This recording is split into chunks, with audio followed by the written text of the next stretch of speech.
sea, el grueso que no lo tiene, el Foro Penal se da abasto para ese acompañamiento de la investigación. Sí, bueno, el tema de los patrones cooperantes es un tema bien nuevo, bien delicado, que son personas sin identificación que supuestamente llegan aquí, entonces dicen, no, que estaba Marino y dijo que aquí había que armar una revolución, una rebelión, entonces yo lo vi, entonces en un supuesto, son sistemas de inteligencia o de contrainteligencia como llaman, pero de personas desconocidas. Eso ha sido bastante repetido en los expedientes y con eso han imputado a personas y con eso hay personas presas, entre ellos Marcelo Croat, entre ellos y otra cantidad de personas. Eso es algo que lo hemos denunciado, es algo bien particular y que está ocurriendo, pues, ¿no? En lo que respecta a la... Bueno, ayer yo estuve en la audiencia de acusación de 8 que fueron detenidos en Santa Fe, 8 más 2 mujeres. Hemos estado, pues, sobre todo, los que están privados de libertad y la audiencia que se lleva al Foro Penal los atiende. Ahora bien, nosotros lo hemos dicho en varias ocasiones, nosotros entendemos, somos como primeros auxilios. El Foro Penal no tiene la capacidad, ni nadie la puede tener, de llevar un caso por 8 años. Nosotros a la persona la asistimos cuando está detenida, le informamos al familiar, la asistimos a la audiencia de presentación y lo acompañamos hasta la audiencia preliminar. Y ahí en adelante la persona consigue un abogado privado, eso es lo que nosotros hemos dicho. Pero los privados de libertad continuamos hasta que sean liberados. Es un compromiso que hemos tomado.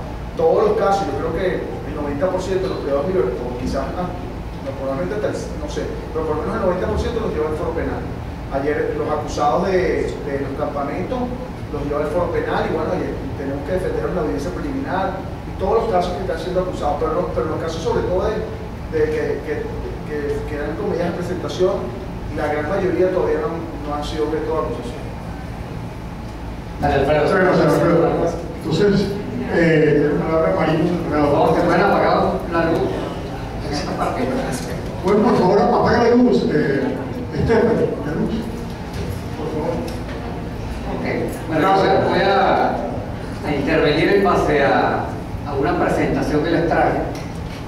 Esta presentación es un resumen a través de infografías que hemos hecho del informe que presentamos en los medios de comunicación hace ya unos 10 días, un informe conjunto que fue elaborado por la Organización Civil de Derechos Humanos de Caracas, el Espacio Público de Caracas, Foro Penal Venezolano de Caracas, Asociación Civil Justicia, Solidaridad y Paz, FUNPAS del Estado Lara, PROEA de Caracas, la Comisión Interinstitucional de Derechos Humanos, de la Facultad de Ciencias Jurídicas y Políticas de la Universidad del Zulia, la Comisión de Derechos Humanos del Colegio de Abogados del Estado Zulia, con aportes también del Centro de Derechos Humanos de la Universidad Católica, el Observatorio Venezolano de Conflictividad Social y el Comité Paz y Vida por los Derechos Humanos del Estado Vargas. Todas estas organizaciones juntamos esfuerzos para elaborar un informe que fuera lo más integral posible. Ese informe, yo los invito a que lo revisen en la página web de PROEA. Es un informe muy completo, es un informe que tiene muchísima información de qué pasó en estos 4 meses, del 4 de febrero que empezaron las protestas en Venezuela. Estas protestas, porque no es que las protestas empezaron el 4 de febrero, estas protestas donde el movimiento estudiantil, digamos, estuvo como a la vanguardia de las protestas hasta el mes de mayo, tiene muchísimos videos, tiene muchísimos cuadros, tiene muchísimas estadísticas. Es bien bueno que Alfredo habló sobre anécdotas y sobre historias, porque yo le voy a hablar de estadísticas, y me disculpan, pero creo que ahí nos complementamos y nos va a permitir tener una visión integral de qué fue lo que pasó en Venezuela en estos 4 lamentables meses. Uno de los elementos particulares, por eso decidimos empezar por esta lámina, uno de los elementos nuevos que ha surgido en la represión, en la protesta en Venezuela, ha sido el ataque a residencias, ya sea a particulares o a urbanizaciones completas. Esto no se ha visto en Venezuela en ningún momento histórico de la represión a la protesta en el país. Es decir, donde la fuerza pública no solo reprime a quien participa en la protesta, sino que avanza y ataca viviendas, ataca urbanizaciones, contra esas urbanizaciones lanza bombas lacrimógenas, contra la vivienda dispara perdigones, se introduce en las viviendas y detiene gente, destruye los bienes que están en la vivienda, destruye muebles, televisores, se llevan incluso cosas como ocurrió. Nosotros logramos precisar que en 14 estados del país hubo ataques masivos de la fuerza pública a residencias. Pero en este informe que nosotros presentamos, solo hicimos una documentación de 4 estados, o sea, una documentación detallada. En esos 4 estados nosotros logramos precisar 204 casos de ataques a residencias. Esta investigación nosotros la vamos a continuar. De hecho, la próxima semana empezamos a viajar, nosotros vamos a cubrir los 14 estados y muy probablemente esta cifra se va a triplicar. Pero aquí lo resaltante es que por primera vez nosotros, en el caso del PRODEA, que tiene 25 años de elaborar un informe sobre la situación de derechos humanos en Venezuela, nosotros podemos constatar que hubo una práctica reiterada de la fuerza pública de atacar residencias. Y lo que le hemos advertido, digamos, al gobierno, a la Defensoría, a la Fiscalía, es que ojalá esto no se instale como política represiva en el país. Hacemos la otra. Ahí tenemos, esto tiene que ver con los ataques a residencias. Hubo ataques a través de bombas lacrimógenas, mediante el uso de perdigones, mediante el uso de armas largas, destrucción de bienes, detención de personas dentro de viviendas sin ningún orden judicial, y el cuerpo armado del Estado que estuvo más involucrado en estos ataques a residencias fue la Guardia Nacional Bolivariana con 81%. Pero nótese que el 26% de estos ataques lo realizaron grupos civiles armados que nosotros hemos denominado en PRODEA grupos paramilitares, del cual voy a hablar más tarde. Uno de los elementos característicos en las protestas en Venezuela en los últimos años, sobre todo en la época del 2002, 2003, 2004, fue el ataque a periodistas. El ataque a comunicadores sociales ha sido algo que se ha reiterado en las protestas en Venezuela, y no solo de personas que se identifican como chavistas a determinados comunicadores sociales, o de policías y militares a determinados comunicadores sociales. También hay que decirlo responsablemente, de protesta de la oposición se ha agredido a periodistas de los medios de información pública. Pero ¿qué es lo nuevo en esta represión? Porque es que esta represión del 2004 no solamente fue muy intensa, sino que surgieron elementos novedosos de la represión en Venezuela. Un elemento novedoso fue reprimir a las personas que hacían reporterismo ciudadano.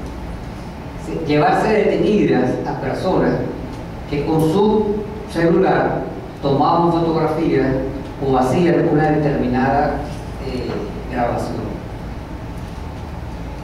Con lo cual, muchas de estas casi 2.000 o más de 2.000 personas que fueron detenidas en el país, muchas no estaban manifestando, sencillamente estaban registrando lo que pasaba en la manifestación.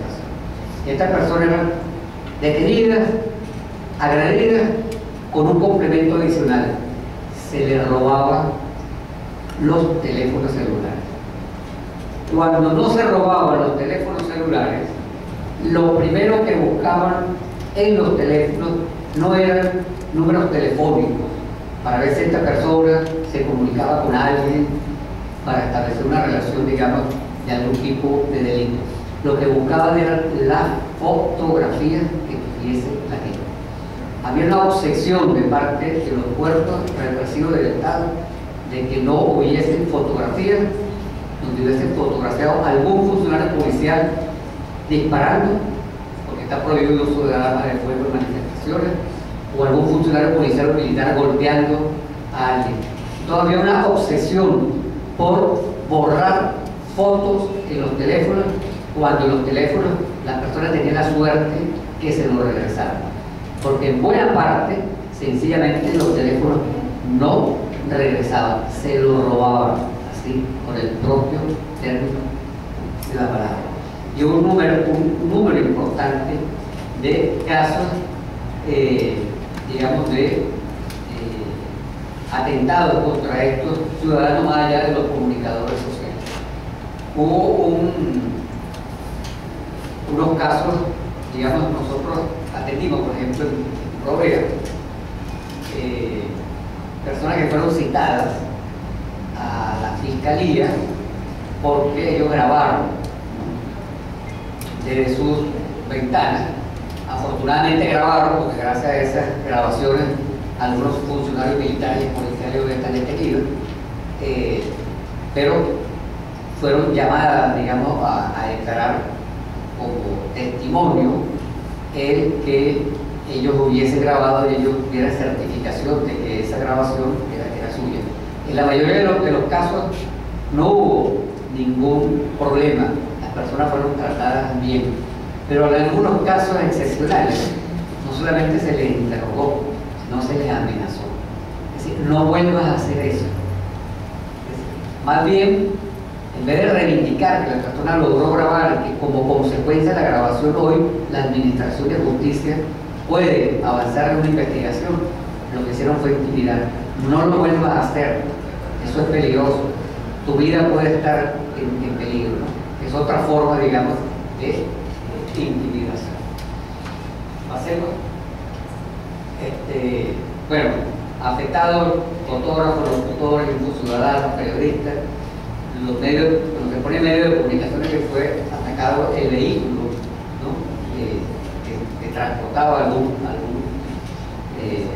trabajador de los medios de comunicación, sigamos. Violaciones a la integridad personal.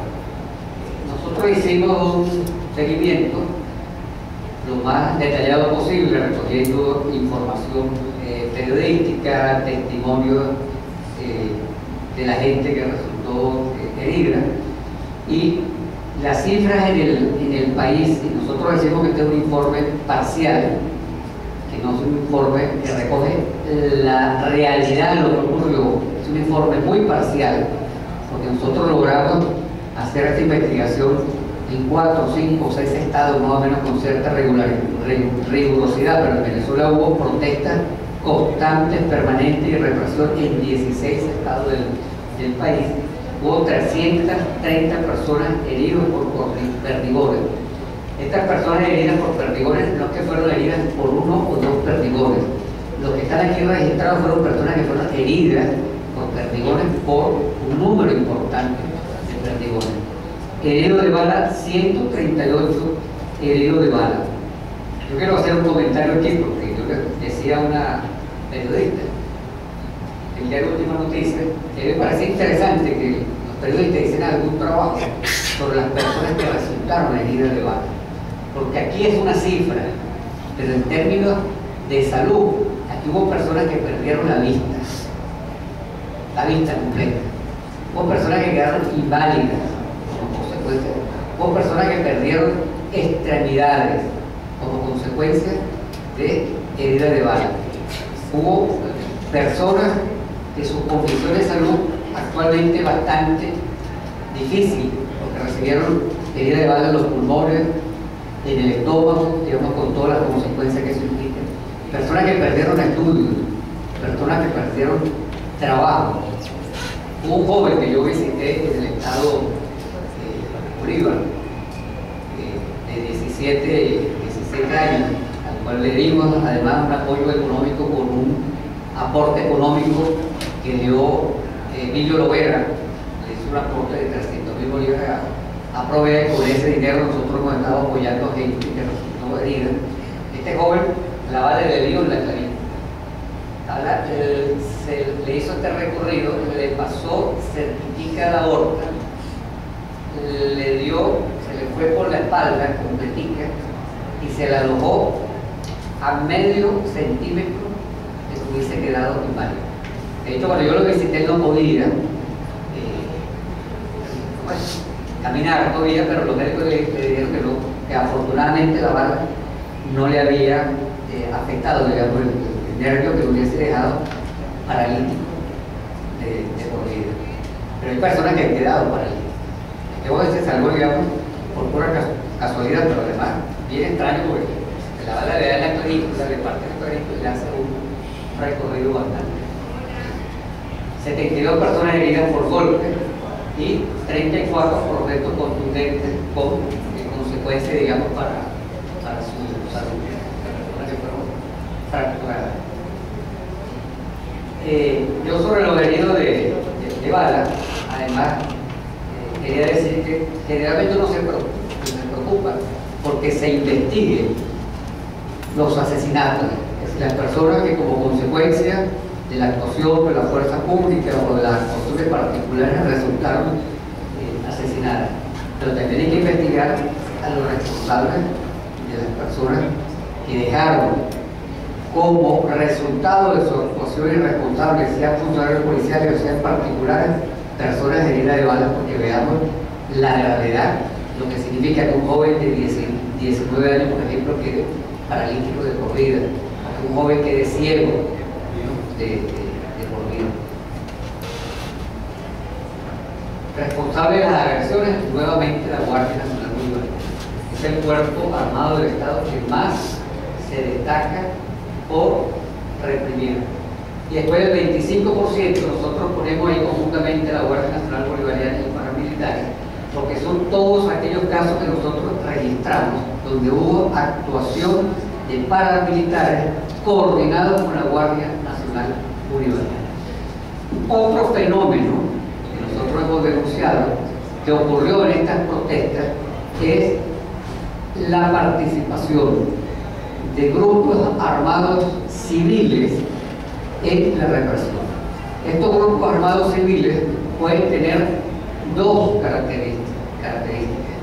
O policías armados que no actuaban uniformados reprimiendo, o policías junto a civiles que participaban y forman parte de organizaciones armadas que nosotros hemos denominado grupos paramilitares que con el apoyo del gobierno y con la complacencia del gobierno realizaron detenciones, participaron en allanamientos, usaron armas disparando perdigones, usaron armas disparando balas y causaron heridos y causaron muertes. Esta actuación de grupos paramilitares no la habíamos visto en Venezuela de manera tan sostenida, tan sistemática y tan abierta como ocurrió en esta coyuntura que tuvimos desde febrero a mayo. En las protestas que hubo en el 2002, donde se pedía la renuncia del presidente, después las que hubo en el 2004, más o menos antes del referéndum, aparecieron algunos grupos de estos paramilitares que realizaron disparos y causaron alguna muerte. Pero es que aquí fue una actuación descarada de estos grupos actuando en coordinación con las fuerzas armadas. Pero a la medida que se ha venido investigando, van saliendo algunas verdades que en algún momento habrá que recopilar, ¿no? Y decirle a altos dirigentes del gobierno cómo le mintieron al país y cómo crearon una matriz de opinión. Yo les pongo un ejemplo. En el estado Carabobo había una manifestación y esa manifestación fue reprimida por la policía del estado Carabobo, la Guardia Nacional y grupos paramilitares. Estos grupos paramilitares irrumpieron en una de sus urbanizaciones y causaron 2 muertes. Quienes dispararon realmente fueron los grupos paramilitares. Cuando el Ministerio Público investiga, porque una de las personas que murió, la bala le quedó incrustada en la cabeza. Cuando sacan la bala, resulta que pertenecía a un funcionario del Cuerpo de Investigaciones Científicas, Penales y Criminalísticas, que era parte de estos grupos paramilitares. Pero ese funcionario, afortunadamente, ahora está detenido y procesado. Pero por esto lo que quiero resaltar es cómo en estos grupos paramilitares actúan a veces funcionarios policiales. Están integrados por funcionarios policiales y por gente que no pertenece a la policía. Detención arbitraria y violación al debido proceso. Bueno, aquí no me voy a detener mucho, Alfredo habló bastante de esto. Muchas personas detenidas sin participar en protestas. Nosotros hemos dicho desde PRODEA, y así lo hemos conversado con la fiscal general, a dos oportunidades que nos hemos reunido, nosotros estamos conscientes de que frente a la protesta violenta el Estado tiene que actuar. Y en Venezuela, la mayoría de las protestas, la gran mayoría de las protestas fueron de carácter pacífico, pero ciertamente hubo un reducido número de protestas muy violentas. Y frente a esa protesta violenta, el Estado tiene que actuar. El Estado tiene que proteger la vida de las personas y tiene que proteger los bienes también. Pero hay formas democráticas de controlar la protesta, aunque sea violenta. Hay un instructivo que sacó el Ministerio de Relaciones Interiores y Justicia en el 2012, que establece cuál debe ser el comportamiento de los cuerpos policiales ante cualquier manifestación. Y la primera forma es dialogar, tratar de resolver el conflicto mediante el diálogo. La segunda manera, si tiene que usar la fuerza, usar el mínimo de fuerza. Y en tercer lugar, así lo establece la Ley de Policía Nacional, además, usa la fuerza dependiendo la que te estén aplicando el lado contrario. Es decir, por eso se habla de uso proporcional de la fuerza. Uso la fuerza en la misma medida en que el otro está usando la fuerza. Si no hay uso de arma del otro lado, yo no tengo por qué usar armas. Si la violencia no es extrema, yo no tengo por qué responder con violencia extrema como fuerza única. Y finalmente, causar el mínimo daño posible desde el punto de vista físico. Bueno, toda esta normativa la violó la Guardia Nacional Bolivariana y las policías. Quizás el organismo policial que más se ajustó en algunos momentos a esta normativa fue la Policía Nacional Bolivariana, con la cual se ha hecho un esfuerzo, digamos, de capacitarla en este sentido. Pero hubo un uso excesivo de la fuerza pública. Bueno, con los maltratos, con todo lo que se hizo, pero un uso desproporcionado de perdigones y un uso desproporcionado de bombas lacrimógenas. Bueno, nada más en la Universidad Central, en uno de los ataques que hubo a la manifestación, si no me equivoco, hubo más de 1.500 bombas lacrimógenas. Imagínate lo que significa para un recinto como la universidad el lanzamiento de esa cantidad de bombas lacrimógenas. Pero hubo urbanizaciones pequeñas que le llegaron a lanzar 100, 200 bombas lacrimógenas donde hay adultos, donde hay niños, etcétera, etcétera, etcétera. Bueno, violaciones al debido proceso innumerables. Lo más característico es la falta de comunicación de las personas detenidas con los abogados. La normativa nacional y la normativa internacional establecen que toda persona detenida, antes de ser presentada al tribunal, debe conversar en privado con su abogado para establecer estrategias de defensa. Bueno, aquí muchísimas personas fueron presentadas en tribunales. Ellos vinieron a ver a sus abogados en los tribunales. Ni siquiera tuvieron la oportunidad de comunicarse un minuto con sus abogados, ¿no? Vinieron a conocer los abogados cuando estaban ya en tribunal, sin ninguna posibilidad de preparar defensa. Y bueno, esta me lo salto porque esto lo habló bastante. Nosotros hicimos un cálculo de las organizaciones que hicimos el informe. entre febrero y marzo, por lo menos 800.000 personas en 16 estados del país participaron en manifestaciones. En 16 estados hubo protestas constantes. Realmente se protestó en todos los estados del país, pero hubo estados donde hubo una protesta pequeña, esporádica, pero hubo 16 donde hubo protestas permanentes. La mayoría de las protestas fueron de naturaleza pacífica. Se utilizaron 20 modalidades distintas de protesta.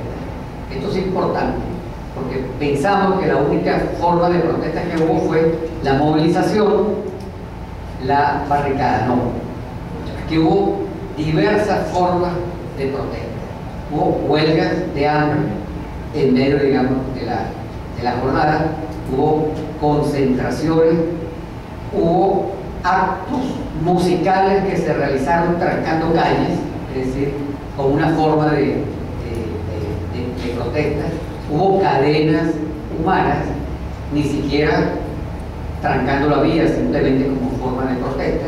Y así por el estilo nosotros contabilizamos 20 formas distintas de protesta.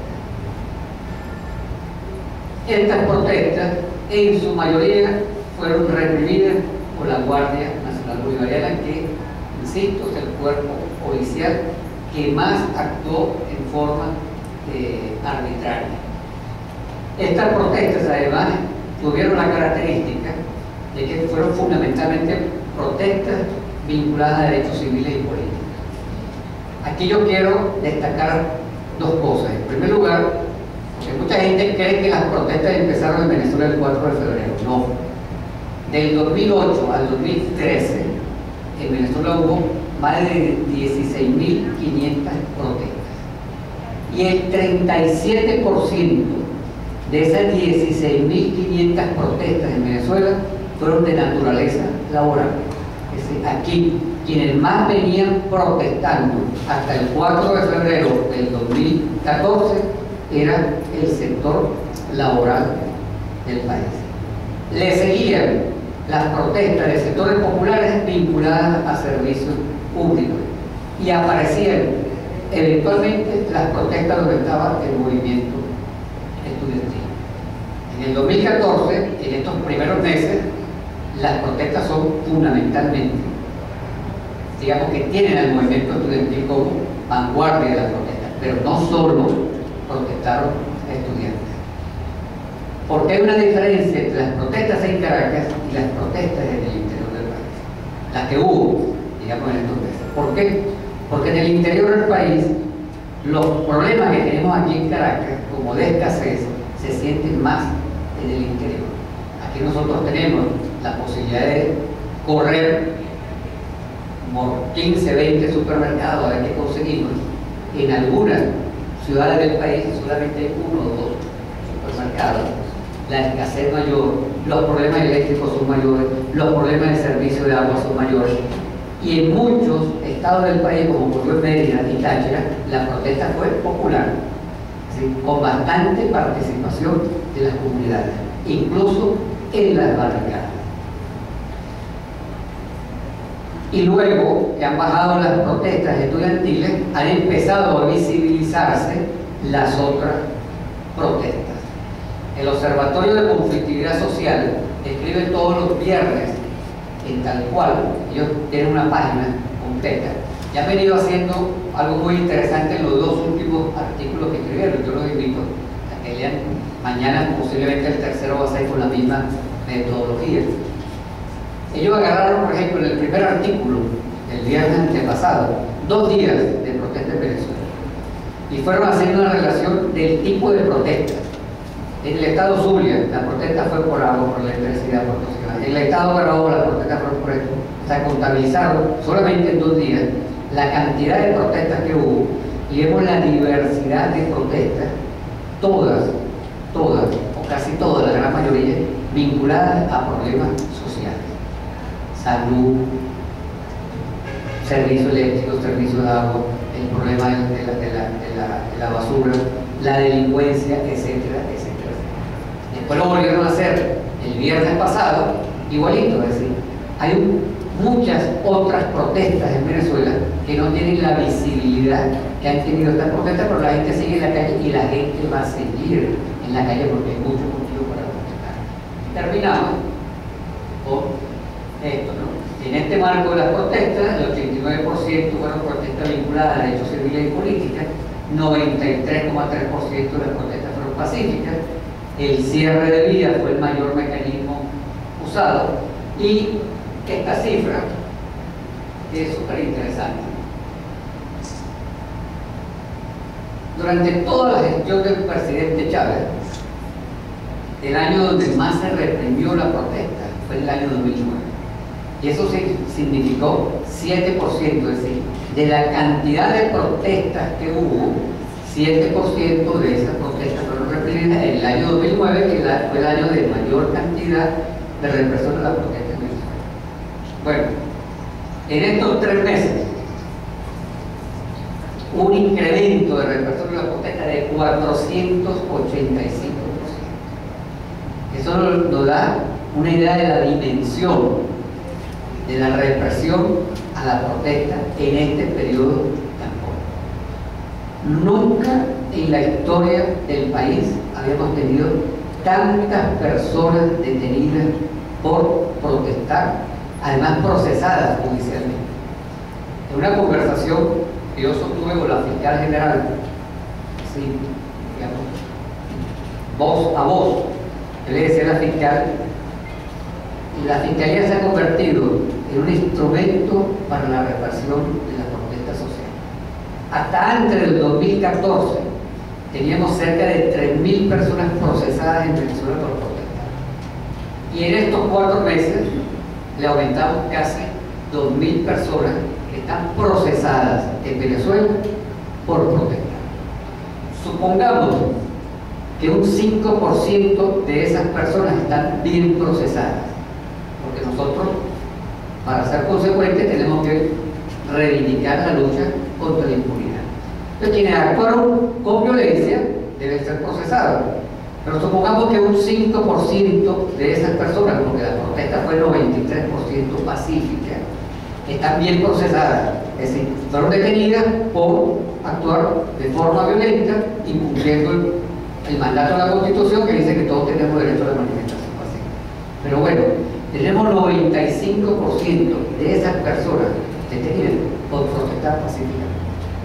Yo ponía en el estado Carabobo, la semana pasada, que hubo un foro muy interesante sobre esto mismo, un ejemplo que ocurrió ahí en el estado Carabobo, que no tiene que ver con estas protestas de ahora.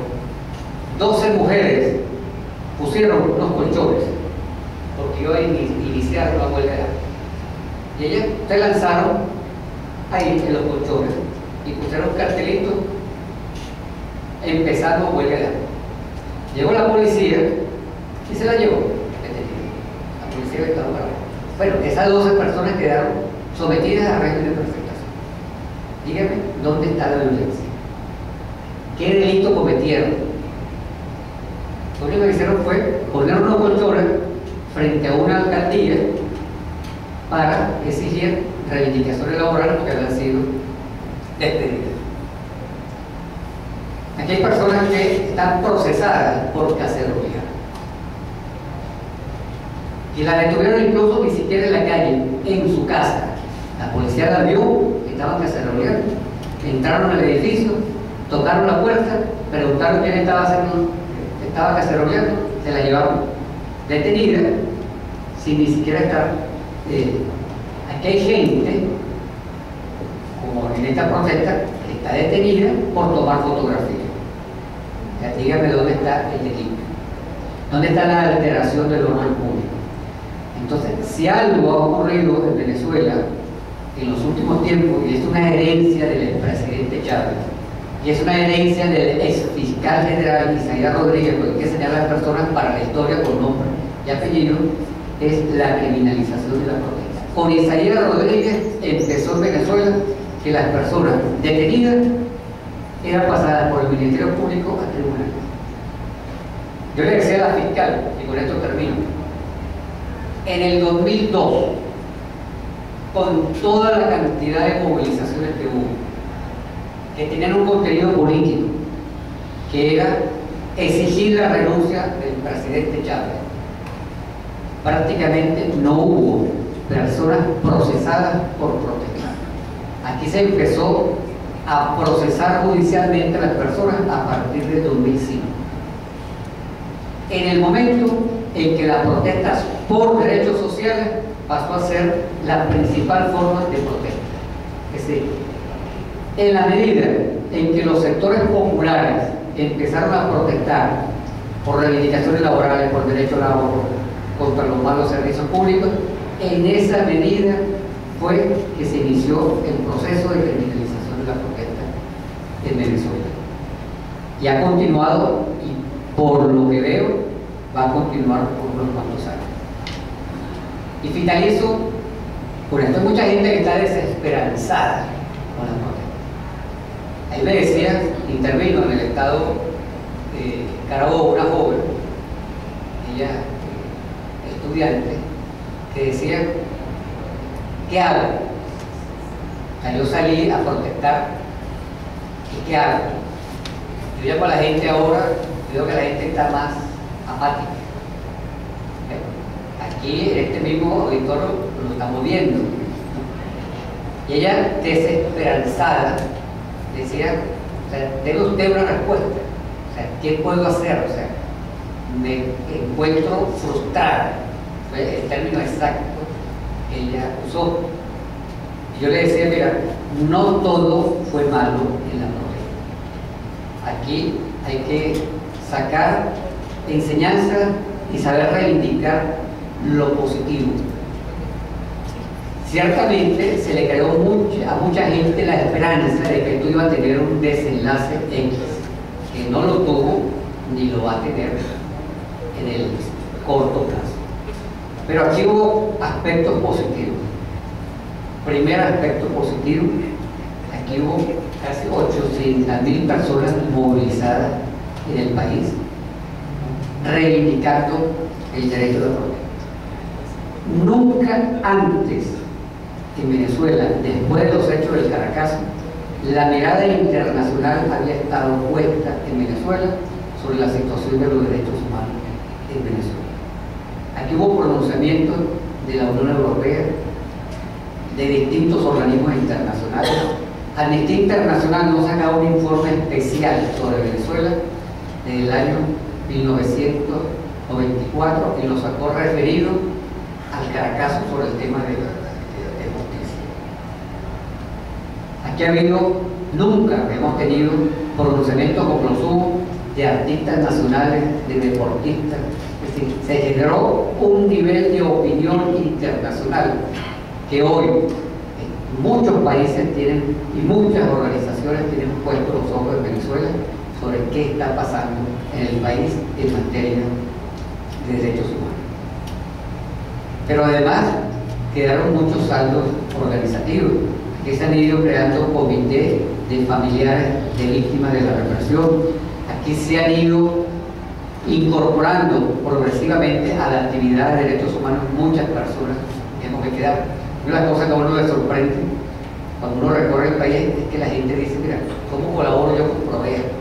O sea, ¿cómo creo yo una organización de derechos humanos en el Estado? Entonces, hay una serie de motivaciones.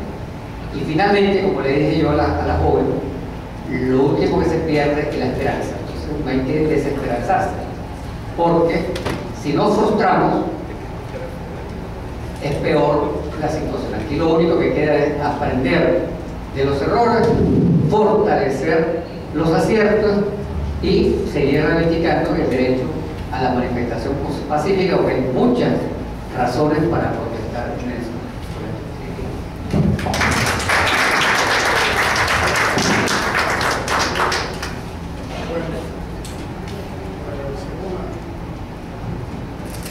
Muchas gracias por el aporte, por la intervención. Entonces,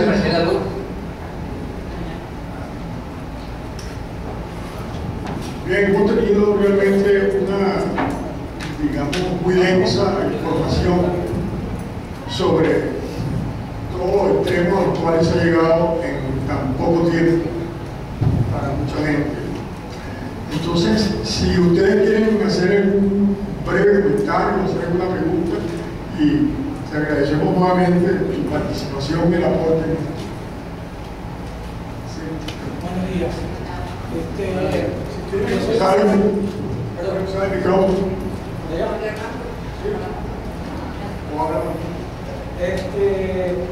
Yo represento parte de la sociedad civil, ¿no? Fui estudiante y una de las cosas que usted comentaba, de que las protestas en el 2008 empezaron a tener mayor auge y fueron más criminalizadas, es totalmente cierto, ¿no? Pero una de las cosas es la apatía ciudadana. La apatía ciudadana es lo que nos ha a nosotros llevado a este límite y, señores, a llevadero. Precisamente en el 2010, cuando fueron las elecciones de diputados, fuimos un grupo de personas, cuando en ese momento yo era estudiante todavía, pocos los jóvenes que fuimos a quejarnos frente al CNE por la forma de cómo distribuyó las elecciones para los diputados a la Asamblea Nacional, donde la oposición ganó con 5.700.000 votos y el PSUV perdió con 5.300.000 votos, una diferencia de 400.000 votos, donde la gente no salió a la calle.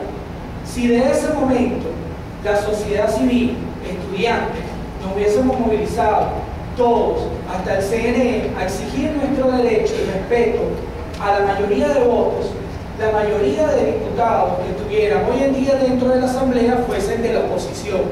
Y no hubiésemos llegado a todo esto que nos ha llevado prácticamente a leyes aprobadas que han sido aprobadas a través del presidente, ¿verdad? Y no tuvieran congruencia lógica dentro de la Asamblea Nacional, del Parlamento, y toda la violación de derechos que allí hemos ocurrido y que nosotros fuimos partícipes y nos quedamos callados desde que ocurrieron en ese momento. Hablando en el término de la Asamblea Nacional, que es un ente que se debe a todos nosotros y que los diputados electos allí fueron puestos por la sociedad civil en democracia.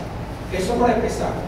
Yo actualmente intervengo porque prácticamente de todo lo que han hablado, a la mayoría de los chamos los conozco, porque yo estoy desde el 4 de febrero en la Plaza Altamira y mi familia ha sido perseguida, mi casa ha sido vejada,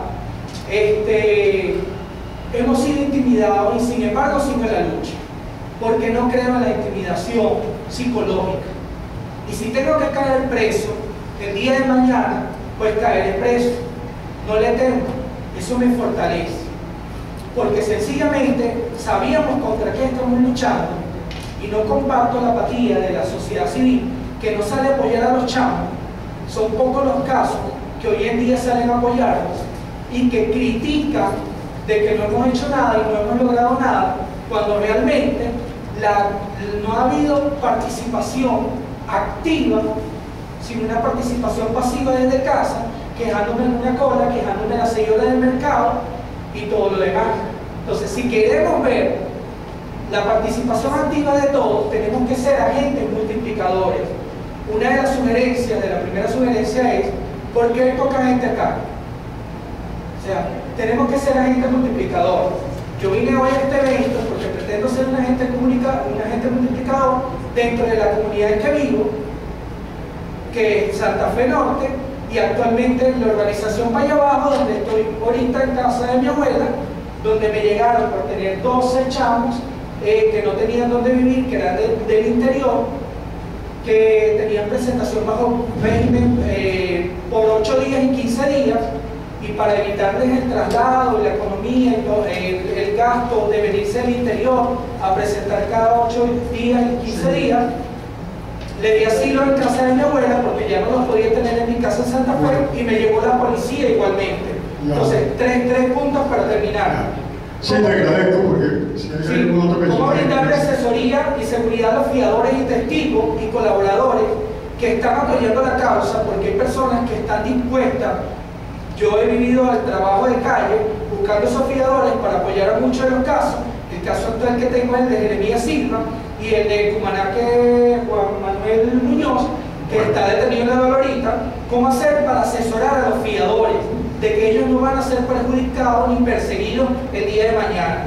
Claro. Un llamado a las diferentes organizaciones para brindar apoyo a los jóvenes, que sé que la UCB lo hace, apoyo psicológico, porque son muchas las familias que salen intimidadas, que salen con miedo y que le da miedo que sus hijos vayan a la universidad y vuelvan a hacer una vida cotidiana.